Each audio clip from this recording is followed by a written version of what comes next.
केंद्र सरकार की ओर से वित्त मंत्री ने लोकसभा के अंदर आज किया है बजट पेश। 1 फरवरी को यह तय किया गया था कि केंद्र सरकार की ओर से बजट पेश किया जाएगा। कुछ नयापन, कुछ पुराना और कुछ चर्चा का विषय आज जरूर बना हुआ है कि जो बजट पेश किया गया है उसके अंदर हमें क्या मिला, क्या खोया, क्या पाया, और कांग्रेस पार्टी की ओर से भी प्रतिक्रियाएं दे रही हैं। उसके बारे में भी आपको हम इस वीडियो के अंदर बताएंगे कि हनुमानगढ़ के अंदर कांग्रेस लीडर इस बजट को लेकर क्या प्रतिक्रिया व्यक्त कर रहे हैं। पहले देख लेते हैं कि देश का जो बजट पेश हुआ है उसके मुख्य बिंदु क्या रहे हैं। केंद्रीय जो बजट पेश किया गया है, 1 लाख रुपए तक प्रति माह की औसत आय पर कोई आयकर नहीं देना पड़ेगा। इससे मध्यम वर्ग परिवारों की आय व खपत में वृद्धि हो सकती है। वेतनभोगी करदाताओं को नई कर व्यवस्था के तहत 12 लाख तक कोई भी टैक्स यानी आयकर नहीं देना है। केंद्रीय बजट में विकास के 4 इंजनों की पहचान की गई है। कृषि, MSME, निवेश और निर्यात। प्रधानमंत्री जन धन कृषि योजना से 1.7 करोड़ किसान इसमें लाभ लेने के लिए हकदार हो जाएंगे। 100 नीमन उत्पादन वाले जिलों को इसके अंदर शामिल भी किया गया है। वहीं दालों की बात करें तो अरहर, उड़द व मसूर की दाल पर विशेष रूप से ध्यान दिया गया है। दालों में आत्मनिर्भर मिशन शुरू किया जाएगा। संशोधित ब्याज योजना के तहत KCC के माध्यम से 5 लाख तक का लोन अब किसानों को मिल सकेगा। वित्त वर्ष 25 में राजकोषीय घाटा 4.8% रहने का अनुमान लगाया गया है। इसे वित्त वर्ष 26 में 4.4% करने का लक्ष्य भी दिया गया है। वहीं दूसरी ओर MSME को गारंटी के दिए गए जाने वाले ऋण को 5 करोड़ से बढ़ाकर 10 करोड़ किया गया है।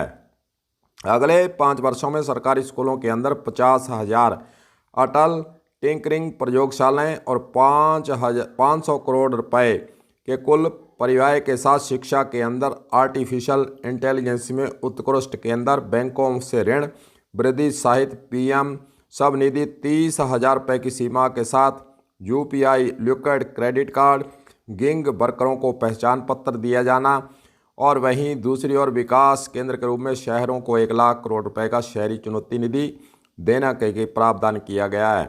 20,000 करोड़ परिव्यय के साथ लघु मॉड्यूल रिएक्टरों के R&D के लिए ऊर्जा मिशन बनाने का भी इसके अंदर प्रावधान किया गया है। वहीं दूसरी ओर 1 लाख आवासीय इकाइयों को शीघ्र पूरा करने के लिए 15,000 करोड़ रुपए का प्रावधान किया गया है। 36 जो दवाइयां हैं जीवन रक्षक औषधियों को बुनियादी सीमा शुल्क BCD से छूट दी गई है। वहीं दूसरी ओर बैटरी उत्पादन को बढ़ावा देने के लिए विद्युतीय वाहन और मोबाइल बैटरी उत्पादन के लिए अतिरिक्त पूंजीगत वस्तु के अंदर भी छूट दी गई है। इस प्रकार अगर हम देखें तो कर्मचारियों के लिए इनकम टैक्स की सीमा थी उसको बढ़ाकर अब कर्मचारियों को एक राहत देने का न्यू टैक्स नीति के तहत ये फैसला लिया गया है। हालांकि इसका बिल जो है आगे आने वाले दिनों में संशोधित बिल भी पेश किया जाएगा। उसके बाद इनकम टैक्स के बारे में जो छूट दी गई है और क्या नए प्रावधान किए गए हैं उसके बारे में जब एक्ट सामने आएगा उसके बाद ही पूरी तरह से हम इसको समझ पाएंगे कि आखिरकार केंद्र सरकार के द्वारा कर्मचारी और पेंशन भोगियों को क्या क्या राहत देने का काम इस बार बजट के अंदर किया गया है। चलिए अब हनुमानगढ़ के अंदर कांग्रेस लीडरों के द्वारा जो आज बजट पेश किया गया है उस पर क्या प्रतिक्रिया दी गई है, चलिए वह सुन लेते हैं। वो केंद्र सरकार ने जो पुरानी शर्ट है उसके ऊपर ये नई सैंडो बनियान पहनाने का जो कार्य है वो इस बजट के माध्यम से किया है। और आज मेरा इस शर्ट के ऊपर बनियान पहनने का भी यही मकसद था कि राजस्थान की जनता को ये पता लग सके कि किस तरीके से केंद्र सरकार ने उनके हितों को छला है। वर्तमान जो सरकार है उसका फोकस रहता है सिर्फ चुनावों के ऊपर, जहां चुनावी राज्य हैं उनके ऊपर फोकस करना, उनको बजट देना, उनको लॉलीपॉप देना, चाहे वो बिहार के अंदर आगामी चुनाव को देखते हुए मखाना बोर्ड का गठन करना हो या असम के अंदर यूरिया प्लांट लगाना हो, और दिल्ली के चुनाव को देखते हुए 37 लाख जो वहां के जो सर्विस क्लास या मिडिल क्लास लोग अपने हैं उनको देखते हुए ये टैक्स के अंदर रिबेट देना। नहीं तो 10 साल भारतीय जनता पार्टी की सरकार रही, उन्होंने तब क्यों गरीबों की चिंता नहीं की। और आपको बताएं, मिडिल क्लास के लिए महालक्ष्मी की कृपा नहीं है। मिडिल क्लास के ऊपर महालक्ष्मी की कृपा इन्होंने नहीं की है। ये सिर्फ एक बहाना है, फोकस करने का इनका तरीका है।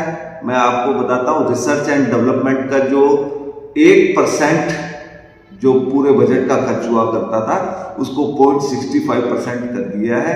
इनका उद्देश्य सिर्फ धन्ना सेठों को लाभ देना है और नाम, चाहे वो भगवान श्री राम का हो, चाहे माँ लक्ष्मी का हो, उनका नाम देके और देश की जनता को एक ध्रुवीकरण करने का जो ये काम कर रहे हैं, उसे अब राजस्थान की जनता और सभी जो जनता है वो समझ चुकी है, पूरे विश्व की जनता समझ चुकी है। और वो आने वाले हर बजट से आपको पता लग जाएगा कि किस तरीके से इन्होंने पिछले 10 साल के अंदर जो काम किया है, वो पिछले 10 बजट आप उठा के देखिए और आज की महंगाई देखिए।